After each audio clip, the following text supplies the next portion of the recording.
오늘의 조선일보 사설은 내각은 소통 강화해야 대통령 먼저 실천을 이란 제목입니다.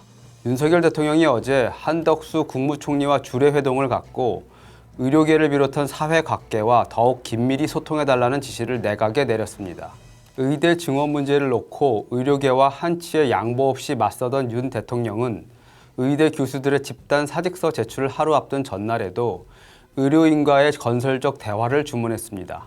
정부가 불과 며칠 전까지 의사 갑질 신고 시 30억 원 보상금이라며 의사들을 몰아붙인 것과는 크게 달라진 모습입니다. 윤 대통령의 소통 강화 지시는 늦은 감이 없지 않습니다. 지금 여론조사를 보면 이번 총선에서 국민의힘은 고전을 면치 못하고 있습니다.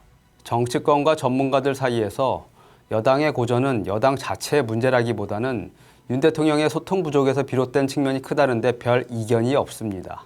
윤 대통령은 김건희 여사의 명품백 논란과 관련해 국민 눈높이에 맞는 해명을 요청한 한동훈 비상대책위원장에게 사퇴를 요구했습니다. KBS 대담은 사과보다는 해명 위주였습니다. 해병대원 사망사건 수사 외압 의혹으로 공수처 수사를 받던 이종섭 전 국방장관을 호주 대사로 임명해 출국시켰습니다. 여당에서 총선 직전 출국은 안 된다는 뜻을 전했지만 무시했습니다.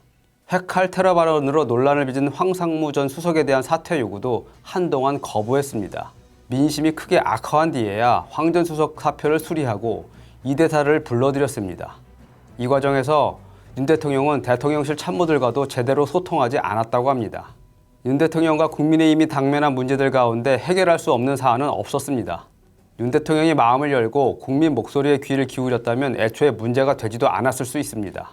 그런 문제들을 이렇게 키운 것은 윤 대통령의 소통 부족 때문이라 해도 과언이 아닙니다. 여론이 험악해진 뒤에야 어쩔 수 없이 물러서는 일들이 되풀이됐습니다. 쉽게 고칠 수 있는 병을 암으로 키운 격입니다.